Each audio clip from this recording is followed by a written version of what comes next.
예수님의 이름으로 기도하옵나이다. 아멘.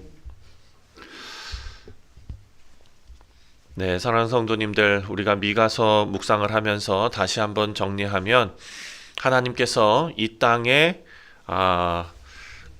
황망함을 보시고 황폐함을 보시고 직접 내려오셨고, 그리고 이 장에서는 하나님께서 내려오셔서 하나님의 백성들의 삶을 다루셨고, 또 3장에서는 우리가 특정 하나님께서 지도자들의 그런 잘못을 하나님께서 지적하셨고요. 그리고 오늘 4장에 들어와서는 4장 위에 보면은 소제목으로 여호와께서 이루실 평화라고 적혀져 있습니다. 그리고 이제 5장으로 넘어가면 베들레헴에서 다스릴 자가 나올 것이라. 사랑하는 성도님들, 미가서가 성탄과 상관없는 책이 아닙니다. 성탄과 정말로 연결되어져 있는 그런 책입니다. 이 땅에 그 죄악을 보시고 하나님께서 긍휼히 여기사 직접 내려오셔서 평화를 이루시고, 그 평화를 이루시는 방법이 베들레헴에서 다스릴 자가 나오게 하시는 우리 예수 그리스도를 통하여 하나님께서 이 일을 이루어 가십니다. 그렇다면 오늘은 이제 본문 말씀으로 들어가서 하나님께서 미가서 4장에서 이 무너진 땅을 어떻게 바라보고 계시는지, 무너진 시온, 무너진 이스라엘을 하나님께서 어떻게 바라보고 계시는지가 잘 설명되어져 있습니다. 사람들은 무너진 현실을 보면 끝을 이야기합니다. 그 공든 탑이 이렇게 무너지면은 모두가 다 실망하지 않습니까? 그런데 하나님께서는요, 그 무너진 곳을 바라보시면서 다른 질문을 던지고 계십니다. 어떤 질문이냐면, 여기서 무엇을 다시 시작할 것인가를 바라보고 계시는 것입니다. 자, 첫 번째로 우리가 생각해야 할 것은, 하나님께서는 이 미가서 4장에 평화를 이야기하시기 전에 이들이 얼마나 무너졌는가를 쭉 설명하시는 걸로 시작하는 것이 아니라 평화의 시작을 하나님께서 미래의 청사진으로 보여주고 계신다는 것을 주목해야 합니다. 1절 말씀을 보니까 끝날에 이르러는 여호와의 전에 산이 산들의 꼭대기에 굳게 서며 작은 산들이 위에 뛰어나고 민족들이 그리로 몰려갈 것이라, 이렇게 말합니다. 그 끝날에 이르러서는 하나님의 전이 산이 산들 꼭대기에 굳게 설 것이다. 지금 시온은 무너져 있지요. 모든 사람들의 조롱을 받고 있습니다. 예루살렘이 더 이상 요새가 아닙니다. 더 이상 안전한 곳이 아닙니다. 그럼에도 하나님께서는 현재의 모습으로 예루살렘을 규정하지 않으십니다. 현재의 모습으로 시온을 규정하지 않으십니다. 사랑하는 성도님들, 모든 사람들이 다 이제 끝났다, 이렇게 말할 때 하나님께서는 그 무너진 모습을 보고 그 사람의, 그 나라의 본래의 어떤 의미를 규정하지 않으신다라는 것입니다. 우리도 마찬가지입니다. 하나님께서 우리 인생을 보시고 이 부족한 인생만 바라보시면서 우리 인생을 규정하신다면 우리는 정말 슬픈 인생을 살아가게 될 것입니다.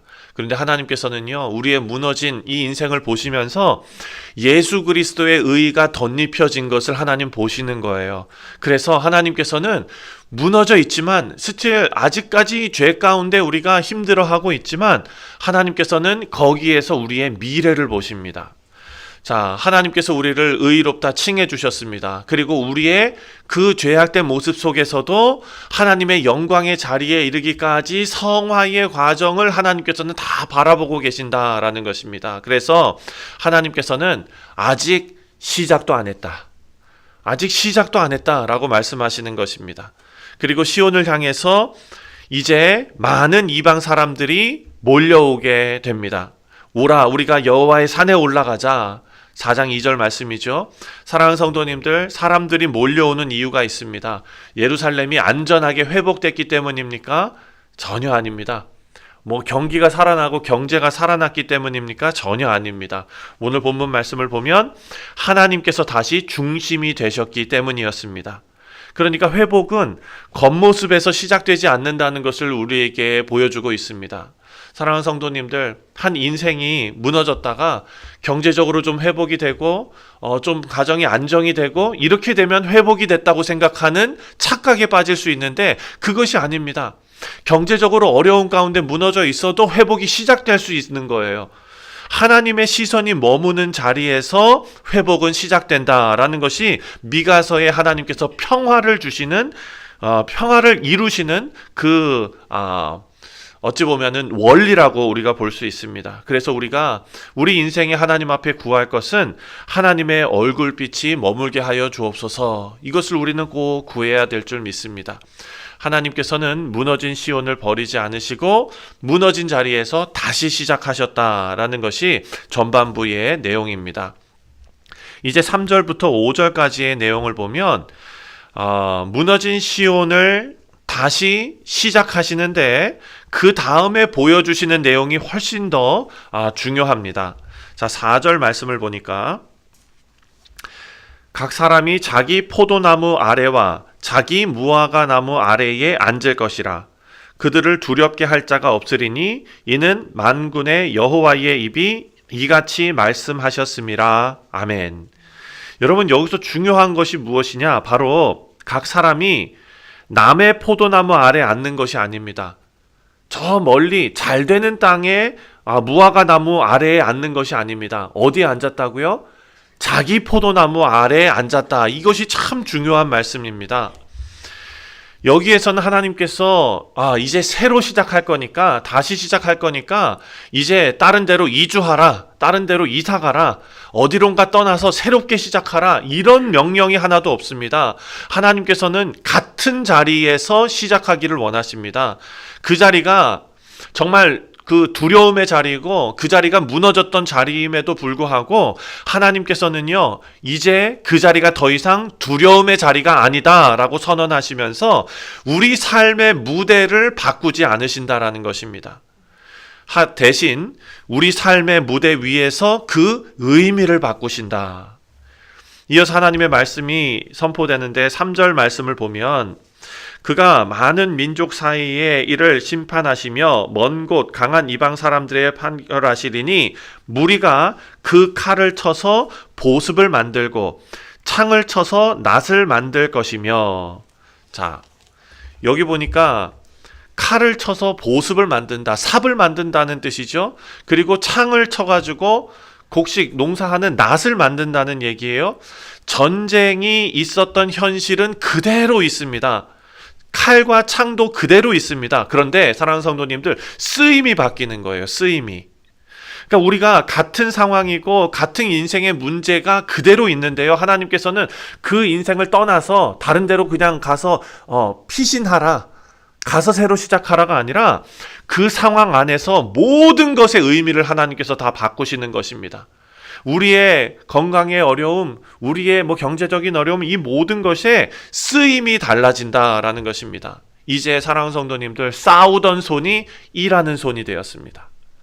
두려움의 도구가 살리는 도구가 되었습니다. 이것이 하나님께서 주시는 평화입니다. 우리 인생도 마찬가지입니다. 가정에서 정말 힘들게 하는 그런 누군가가 있다면 그 사람이 그 힘든 그 모습, 그 불편한 그 모습이 바뀌어서 살리는 사람이 되고 화평케 하는 사람이 되고 기쁨의 사람이 되고, 사랑하는 성도님들, 이것이 하나님께서 주시는 화평인 줄 믿으시기 바랍니다. 그래서 하나님께서는요, 인생을 통째로 바꿔치기 하시는 게 아닙니다. 멋진 사람의 인생을 우리에게 그냥 심어 놓으신 게 아니라 다른 사람의 삶으로도 옮기시지도 않습니다. 같은 삶을 살되 다르게 살게 하신다. 신앙은 삶의 장소를 바꾸는 능력이 아니라, 신앙은 같은 자리에 앉아 있으면서도 더 이상 두려움에 지배받지 않는 은혜로운 삶을 살게 되는 것입니다. 그런데 이 평화의 근거가 상황이 아니라 하나님 말씀이었습니다. 4절 말씀을 보니까 만군의 여호와의 입이 이와 같이 말씀하셨음이라. 아멘. 우리는 평화가 사람들이 만들어내는 분위기라고 오해할 때가 있습니다. 평화는 하나님께서 말씀하셨기 때문에 가능한 현실입니다. 그래서 하나님의 백성들이 5절 말씀에 이렇게 고백합니다. 만민이 각각 자기의 신의 이름을 의지하여 행하되 오직 우리는 우리 하나님 여호와의 이름을 의지하여 영원히 행하리로다. 아멘. 우리 모두의 고백이 되기를 바랍니다. 하나님께서 우리를 다른 데로 보내지 않으시고 대신 같은 자리에서 하나님의 이름을 의지하면서 살게 하신다. 이제 이어지는 말씀에서 하나님께서 그 자리에서 누구를 통해 이 평화를 세워가시는지가 나옵니다. 자, 4장의 마지막 장면입니다. 7절 말씀. 발을 저는 자는 남의 백성이 되게 하며 멀리 쫓겨났던 자들의 강한 나라가 되게 하고 나 여호와가 시온 산에서 이제부터 영원까지 그들을 다스리라 하셨나니. 아멘. 하나님께서 직접 이 땅에 내려오셔서 통치하신다. 하나님께서는 강한 자부터 부르신 게 아니라 준비된 자부터 모으시는 것이 아니라 여기 보니까 발을 저는 자, 흩어진 자, 그리고 남아있는 자를 하나님께서 부르셨습니다.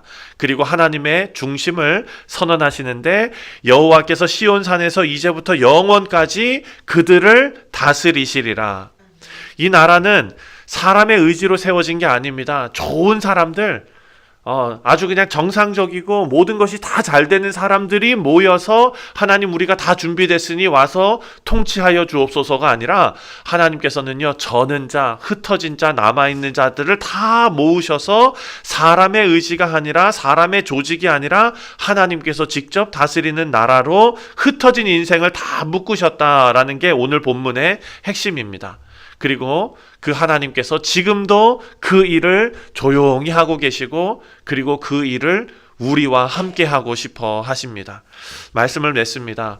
4장 말씀에 하나님의 평화가 이루어지는 일을 보니까 무너졌다고 끝난 게 아니라는 것입니다. 고통이 있다고 실패한 게 아니다.